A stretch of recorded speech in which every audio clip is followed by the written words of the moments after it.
Do you know why we have called you here?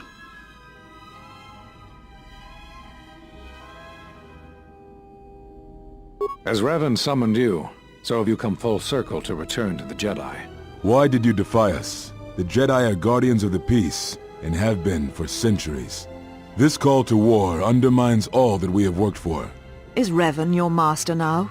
Or is it the horror you wrought at Malachor that has caused you to see the truth at last?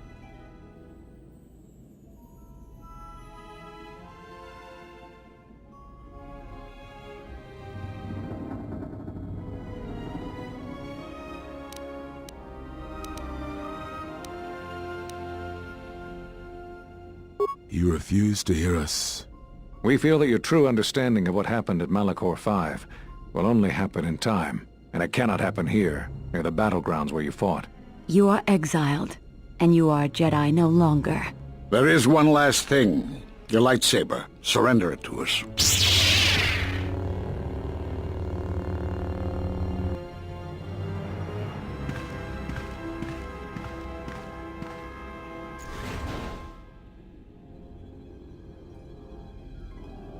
Much defiance in that one. You are correct, Kavar.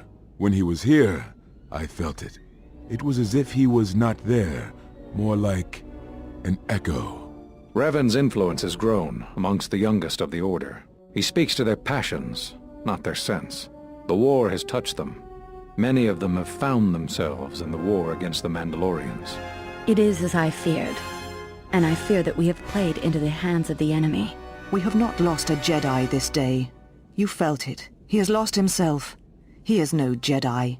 He walked Revan's path, but he was not strong enough.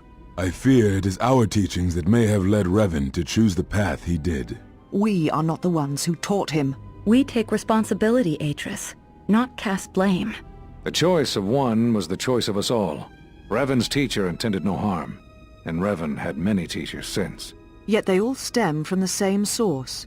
Her teachings violated the Jedi Code and lead all who listen to the dark side, as they did the exile. You are wrong. The dark side is not what I sensed in the exile. Surely the rest of you felt it as well. That emptiness we felt. He has changed. Whatever that wound was, it was of the dark side. We should not have let him depart. He will simply join Revan again, or perhaps worse. What would you have done with him, Atris? Be mindful of your feelings. This is not Revan who stood before you. This one walks a different path.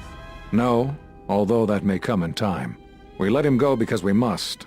Where he travels, he carries his destination with him. Malachor 5 should have been his grave.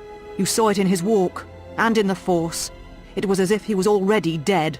No, not death. Many battles remain for that one, if what we have seen is true.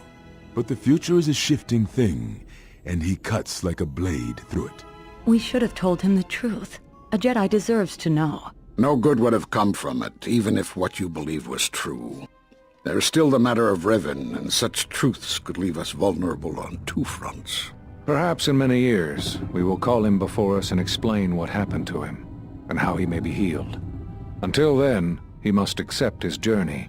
But he may never discover the truth, and he will never know why we cast him out. And that is the future we must accept.